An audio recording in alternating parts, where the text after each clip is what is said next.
Muy queridos hermanos, que la paz del Señor esté siempre con ustedes.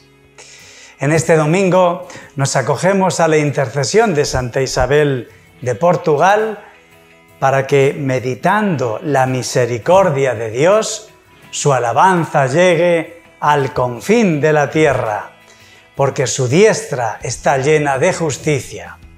La justicia divina levantó a la humanidad caída a través de la humillación del Hijo único de Dios.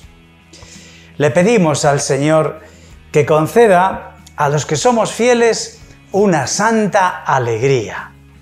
Así, los que fuimos liberados de la esclavitud del pecado, disfrutaremos del gozo eterno. Una de las manifestaciones principales del pecado es la rebeldía contra Dios, contra su voluntad, contra sus mandamientos. Quizá el pecado principal sea el rechazo de Jesucristo, el Hijo único del Padre enviado para nuestra salvación. Como dice San Juan en el prólogo de su Evangelio, vino a los suyos y los suyos no lo recibieron. En la primera lectura, el profeta Ezequiel recibe la palabra del Señor que lo envía a los hijos de Israel porque son un pueblo rebelde, que se ha rebelado contra Dios. Ellos y sus padres lo han ofendido hasta el día de hoy, dice, porque tienen dura la cerviz y el corazón obstinado. Ellos pueden hacer o no hacer caso a lo que dice el Señor porque son un pueblo rebelde. Pero deberán reconocer que hubo un profeta en medio de ellos. Ese profeta es Ezequiel. En el Evangelio, el profeta enviado por Dios es el mismo Jesucristo, su misma palabra eterna encarnada en Jesús de Nazaret.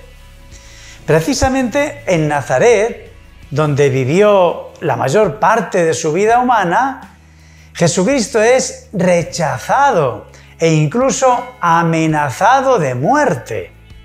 Así lo dice él mismo: no desprecian a un profeta más que en su tierra, entre sus parientes y en su casa. Jesús hoy se admira de su falta de fe, de su desconfianza, porque lo conocen de toda la vida. Saben que Jesús es el carpintero, el hijo de María y José, hermano de Santiago, José, Judas, Simón y sus hermanas, que viven con los paisanos en Nazaret. Realmente, hermanos, es un misterio la vida oculta del Señor. Tantos años en su pueblo sin manifestar que Él era el Hijo de Dios, el mismo Dios hecho hombre por obra del Espíritu Santo, en las entrañas virginales de María Santísima.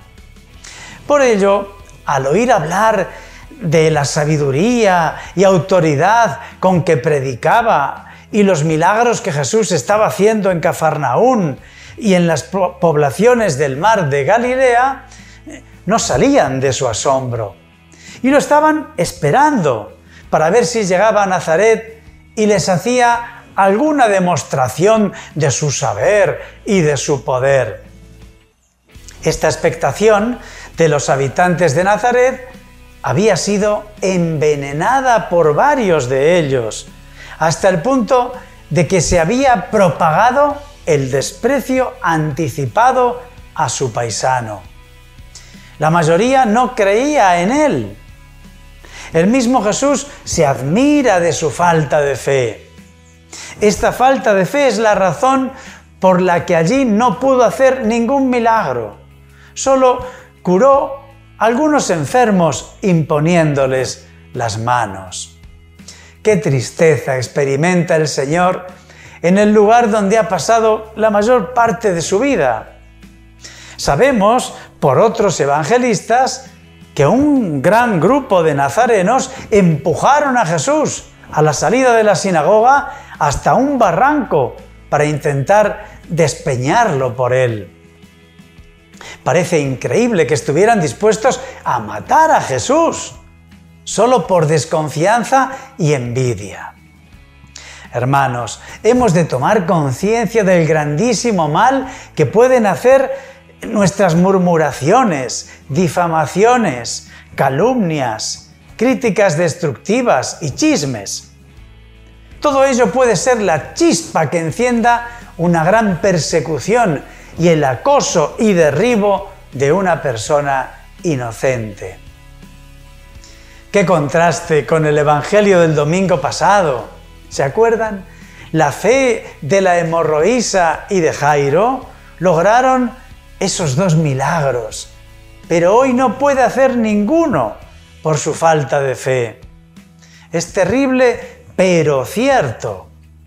Supliquemos una y otra vez al Señor que no nos deje caer en la tentación de despreciar su palabra y el testimonio de sus profetas, a través de los cuales nos ofrece su palabra viva, que santifica y transforma y obra milagros en las vidas de los que tienen verdadera fe. Recordemos lo que les dijo Jesús a los protagonistas del Evangelio del domingo pasado: «Hija, tu fe te ha salvado. No temas, Jairo, basta que tengas fe». Una y otra vez nos damos cuenta de que la clave de todo está en creer en aquel a quien el Padre ha enviado por amor. El Espíritu Santo consagró a Jesucristo y lo envió a evangelizar a los pobres.